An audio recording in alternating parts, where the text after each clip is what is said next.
Welcome to the Fit 15 podcast show, where you'll find health and fitness inspiration, motivation, and information shared in 15-minute episodes. Tune in while getting a move on to make leading and enjoying the benefits of a healthy lifestyle almost too easy. It's the Fit 15. And now your host, Catherine Basu. Welcome to the Fit 15 podcast show. I'm your host, Catherine Basu, and my guest today is Denise Winner. Denise is the president and CEO of Winner Squared. She has over 15 years of experience developing technologies for the capital markets and entrepreneurial ventures. She founded Winner Squared to provide cutting-edge financial engineering and analytical solutions to global firms. Ms. Winner also sits on several nonprofit boards and is treasurer of Lupus LA, Rainbow Services, a domestic violence agency, and chair and treasurer of Southern Regional Advisory Board of UPenn. Most recently, Ms. Winner launched Conquer Our Run to capitalize on her love of running to do good. Denise ran cross country and track for UPenn and began running marathons and ultramarathons during college. Running has been a vital part of Miss Winner's life, providing her an avenue to release stress, a way to meet people and network, and being a best friend during her bouts with lupus and most recently breast cancer. Welcome to the podcast, Denise. I'm so excited to have you as my guest today. Well, thank you for having me. I'm excited to share some of my running adventures and tips.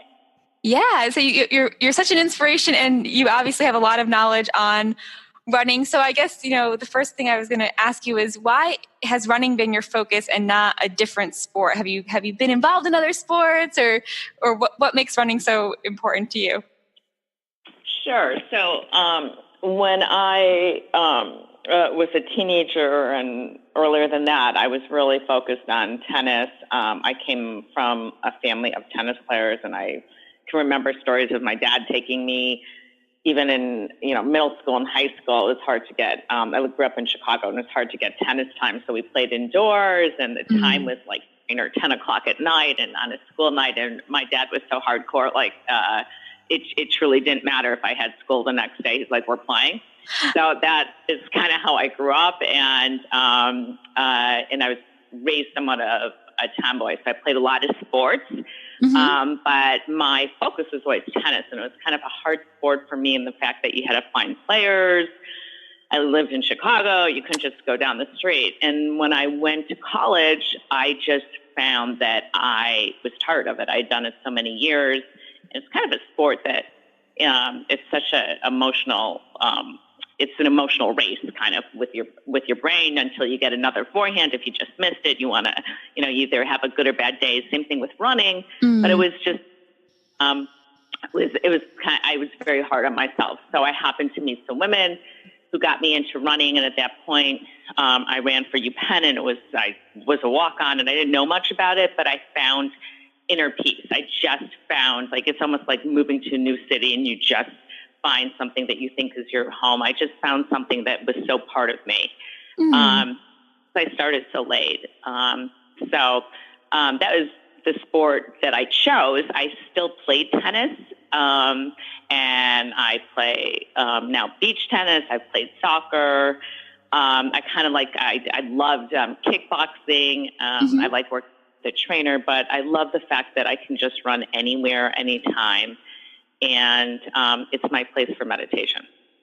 I love that. Yeah, definitely running gives you that freedom because you can do it anywhere.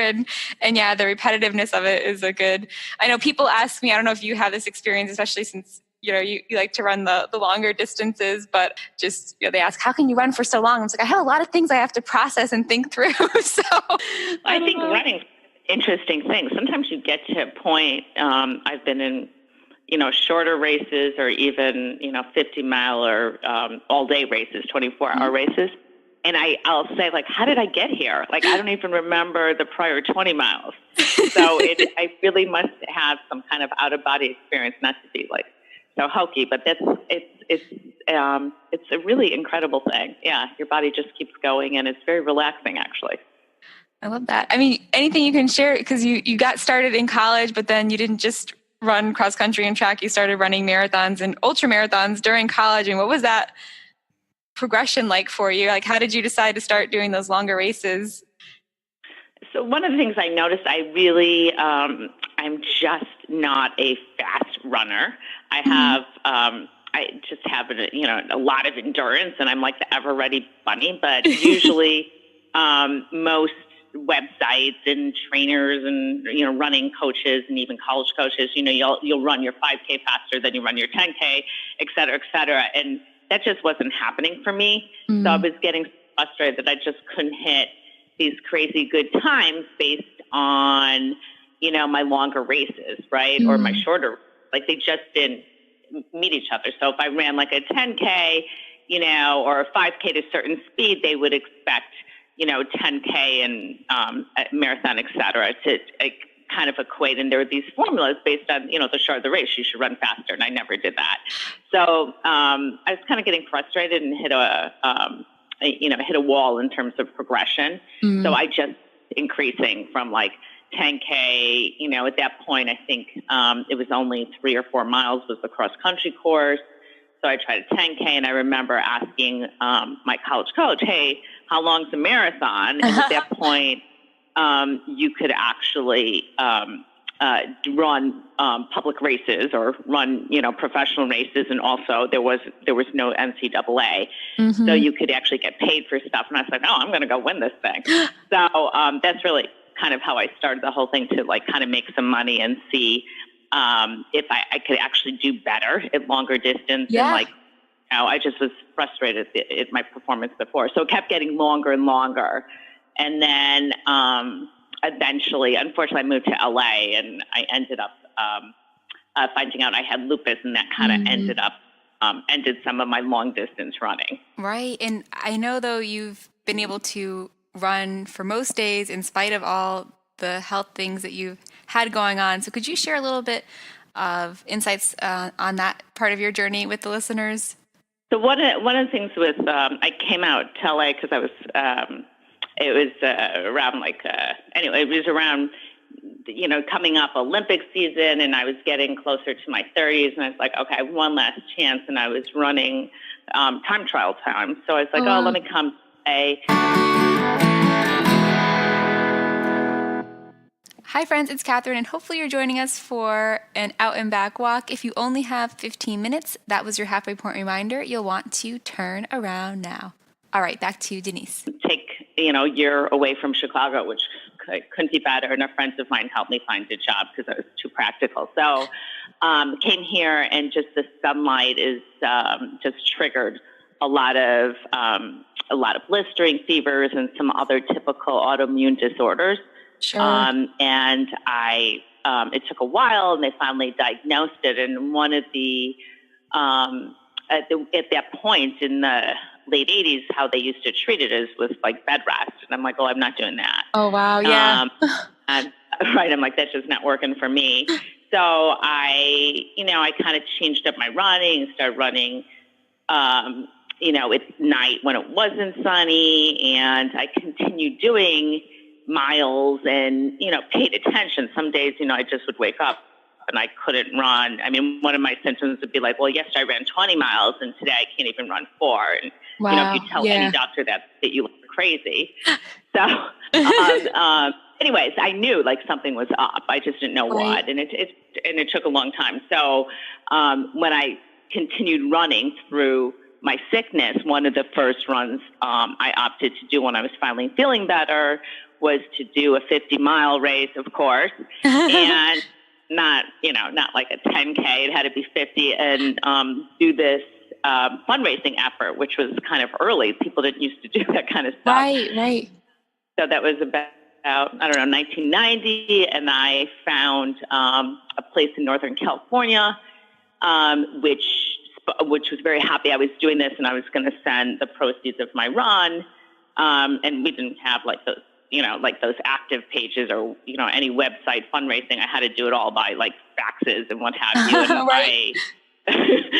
So I ended up at that point raising enough money that, and kind of my message was that, you can still run and be active, right? Matter of fact, it may really help, because I was kind of the miracle lupus patient who was really sick and still running through it and doing, like, getting better. Sure. So anyway, moving forward on that whole thing, I then continued using my running as a way to feel good about myself. I didn't really compete, and every handful of years I would try to get back in, and then life goes on. So I continue to run, for like the next 20 years. Usually able to win age group, but not overall. And every now and then throwing a marathon or like 24-hour runs where I would put a team together, and I ran well, but not, never at that same level again. And then actually just a couple of years ago, I opted to try to go for age group, and I was running pretty well. And I was going to try to become, one of the top 100 milers. And I started just with half marathons to start, and I kind of had this whole progression in mind, and I snapped a hamstring off my sit bone.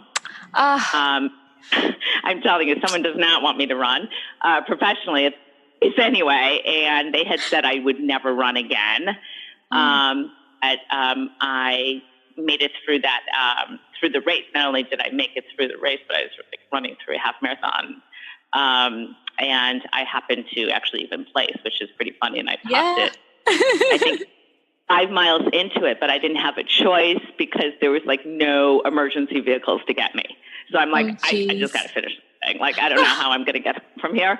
And it was anyway, and it took a bit to figure out what was wrong. And oddly enough, 2 years later, I did the same thing, which is kind of typical for someone who's been on a lot of prednisone because it makes your tendons brittle and the like, or, in general, bad luck. But it's a pretty odd injury to snap your hamstring off your sit bone.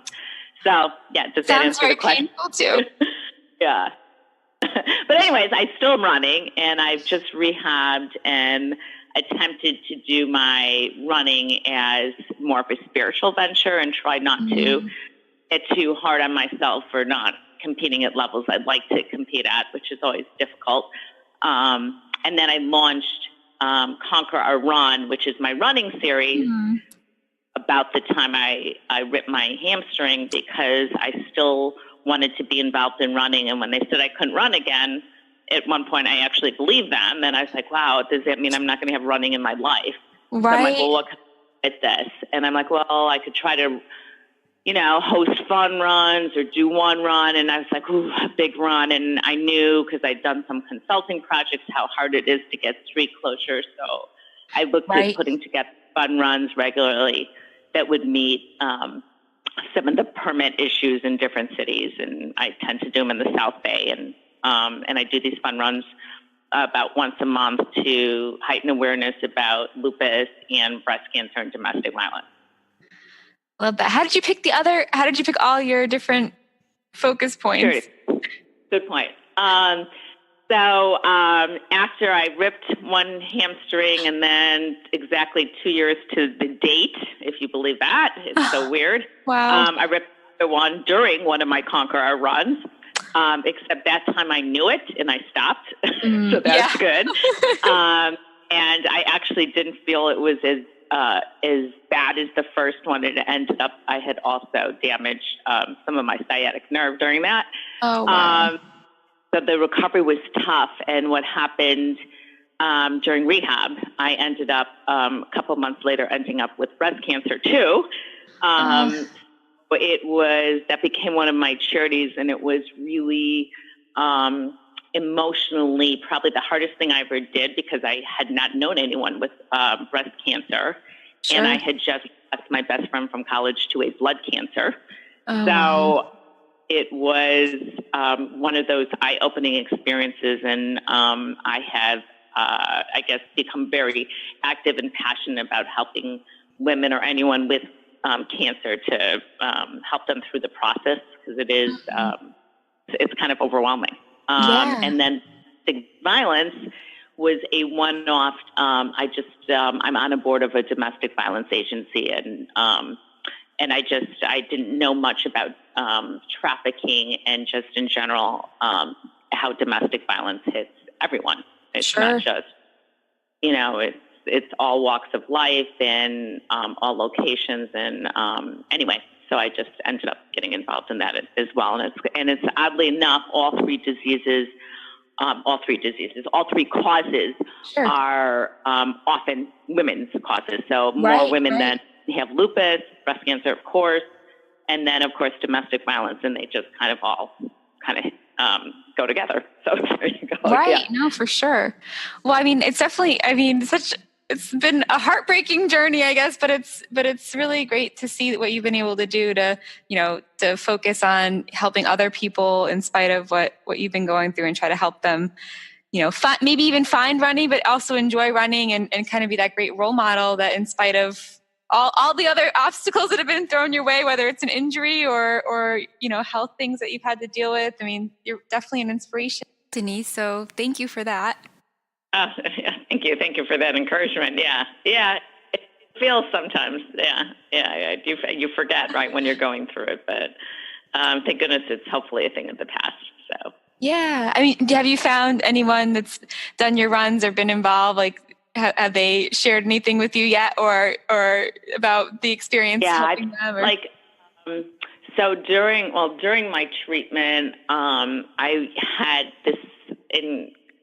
this odd thing happen that our races are small, and I really don't have tons of vendors, and I had a photographer come who started taking photos at our races and sending them to the participants. And I guess my story touched her, and she did like an anthology of my races for a year, wow. which was, yeah. And it really couldn't have been more perfect timing, because I think the one run I had to, one of the last runs I had before a major operation that, was questionable, because then, I guess breast cancer people know this, is that, they kind of start scanning and they find all kinds of stuff. So there was another spot they found that had it been cancer, it would not have been a pretty story. And so it was last race, and I had to take a couple months off, and it was really emotional. And she gave me this book, and it just, oh my God, it put every runner there was in tears, including me.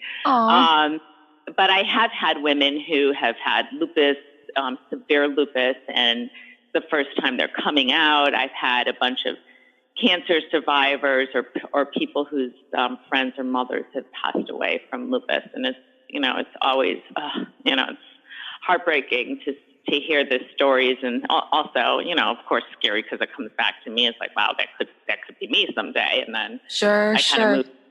Yeah, but it's nice to get them out, because also our races are small and it's not very intimidating. Yeah, it feels like a little family, because I've been able to do one, so it feels like a nice little family fun run. I mean, that's it. Yeah. What was your experience when you ran it? No, I loved it. I did one over in Manhattan Beach, and it was a nice little small group, and just I ended up hanging out after, talking to some of the other runners, and someone had just. I mean, I get excited about running because it's how I got into fitness. I mean, I absolutely hated gym class. So if I hadn't gotten into running, I don't know, I definitely wouldn't have been a personal trainer, but I always get inspired by, people that are out there for their first ever 5K. So that was fun, just talking to her and just some of the other runners. There was a dad and his son were out there, and I think he was running. I think he ran his first 5K too, the son. Oh yeah. Yeah, just the excitement of getting to appreciate other people's journeys and get that excitement of running again, so right. Very fun. Definitely a good experience, and can't beat the location in the South Bay. That's the other nice thing. It's so pretty, and people don't often get a shot sometimes from the east to come and run in Manhattan Beach or something organized. It's not crazy, thousands and thousands of people. So right. And with all your running experience, Denise, do you have any, just maybe to leave our listeners with some tricks of the trade to share with them, like just whether they're starting out or more experienced? Yeah. So I have lots of tricks of the trade. One is that I guess I actually added, I love hot yoga, but I like it hot. But I added something that's easy on the joints one day. And it really has improved my running and made me more nimble. And I think one of the problems also is you age and you put lots of miles on. You get pretty stiff without even knowing it, right? That just becomes the status quo, right? That getting up, you're like, I'm kind of stiff. Or if you're in a weird position, you kind of can't maneuver yourself because you're stiff. So I found hot yoga actually improved my running. Also think like one of the things I've done through my years, and gosh, I've been running almost 40 years. That's crazy, and barely missing a day, through surgeries and you name it. I found that having many running shoes and the best would be to have many different models, many brands. Sometimes it's hard to get away if you're a Brooks runner, or Nike runner, or Hoka runner, but it's nice to have different shoes to run in and different models, types, because I think it actually kind of spreads the risk. So if one shoe's not really for you, even though you love it, could actually be damaging you without knowing it. So you're not in it on every run. Sure. No, I often think about like Cinderella with my running shoes and how, having the right shoes can really, really change your life, and not wearing the right ones can change it as well, but not for the better. So that's true. It's so true. Anything else you want to leave the listeners with, Denise, before we officially say goodbye? Or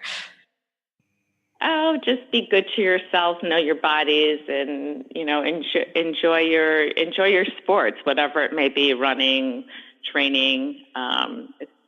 You only have one body, so treat it right. Awesome. Great advice for us to finish our conversation with. Thank you so much, Denise. Well, thank you. This was a lot of fun. Thanks for listening to the Fit 15. For show notes and more, visit fitarmadillo.com/podcast. See you next time. Hi, friends. It's Catherine, and I just wanted to pop on with one last note from my guest today, Denise. She is letting you get 15% off the race that is coming up in December, the next Conquer Our Run race in Hermosa Beach, California. All you need to do to get that 15% off is use the code THEFIT15, THEFIT15, and you'll get your discount. For more information on how to sign up, you can go to today's show notes, which can be found at fitarmadillo.com/podcast. Thanks for listening.